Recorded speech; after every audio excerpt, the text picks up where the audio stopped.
वीर शौर्य, स्वाभिमान आणि हिंदवी संस्कृतीचे प्रतीक असलेल्या वीर महाराणा प्रताप यांच्या जयंतीनिमित्त अमरावतीत भव्य शोभायात्रा आणि अभिषेक सोहळ्याचे आयोजन करण्यात आले आहे.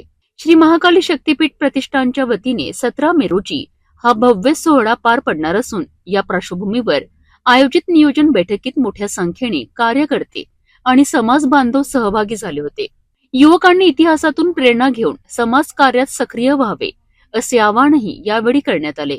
वीरता, राष्ट्रभक्ती आणि स्वाभिमानाचे प्रतीक मानल्या जाणाऱ्या वीर महाराणा प्रताप यांच्या जयंतीनिमित्त अमरावतीत भव्य शोभायात्रा आणि अभिषेक सोहळ्याचे आयोजन करण्यात आले आहे. श्री महाकाली शक्तीपीठ प्रतिष्ठानच्या वतीने 17 मे रोजी हा कार्यक्रम पार पडणार असून महाकाली माता मंदिराचे पीठाधीश्वर शक्ती महाराज यांच्या मार्गदर्शनाखाली संपूर्ण आयोजन करण्यात येत आहे. आज मीटिंग में जितने भी भगत लोग बैठे यहाँ पे हर सकल हिंदू समाज के भी है, अदर समाज के सभी जन है। मेरे को अगले मीटिंग में 17 जून को आपकी पूरे फैमिली के अलग अलग नाम दो कि हमारे एक जने के तरफ से 20 लोग आएंगे और नारी शक्ति 20 लोग आएंगे। तो मुझे एक जने के तरफ से कम 50 लोग होना चाहिए नारी शक्ति मिला के।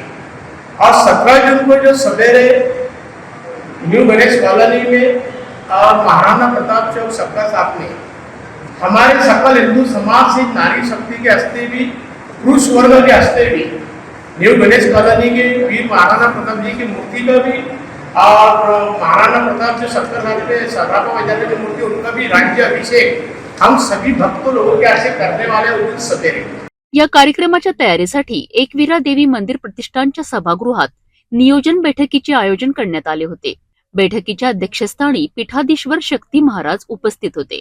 यावेळी उपस्थित मान्यवरांनी वीर महाराणा प्रताप यांच्या शौर्यगाथेचे स्मरण करत समाजात एकता, संस्कार आणि राष्ट्रभक्तीची भावना अधिक दृढ करण्याचे आवाहन केले आहे. या बैठकीदरम्यान प्रत्येक कार्यकर्त्यांनी किमान 50 महिला आणि पुरुषांना शोभायात्रेत सहभागी करून घेण्याचा संकल्प केलाय. नगरसेविका प्रीती रेवणे यांनी युवकांना इतिहासातून प्रेरणा घेत समाज कार्यात सक्रिय सहभाग नोंदविण्याचे आवाहन केले आहे. एक प्रार्थना है कि आप सभी उस महान रैली में सहभागी होइए शाम 5:30 बजे, क्योंकि जब तक हम इकट्ठा नहीं होंगे तब तक अपनी ताकत नहीं दिखेगी। और अपनी ताकत है कि परिवर्तन होना चाहिए, समाज जागृति होनी चाहिए। और जैसे हम बोलते हैं कि विशेष करके मुझे ये बोलना है, जब तक हम एक साथ नहीं दिखेंगे तब तक हम सुरक्षित ही नहीं होंगे। इस तरीके की घटनाएं समाज में घट रही है, विशेषतः स्त्रियों को लेकर, उनके बच्चों को लेकर। तो मुझे लगता है जब हम किसी धार्मिक कारण से या एक छुट्टी के कारण से जब भी एक साथ आते हैं, लेकिन एक साथ आने का मतलब हमेशा किसी बुरी चीज का विरोध करना होता है। तो जब हम एक साथ आएंगे तभी अपनी ताकत बढ़ेगी और हम अन्य अत्याचार के प्रति आवाज उठाएंगे. यावेळी मोठ्या संख्येने महिला, युवक, कार्यकर्ते आणि समाज बांधव उपस्थित होते. 17 मे रोजी होणाऱ्या या भव्य शोभायात्रेकडे आता शहरवासियांचे लक्ष लागले आहे.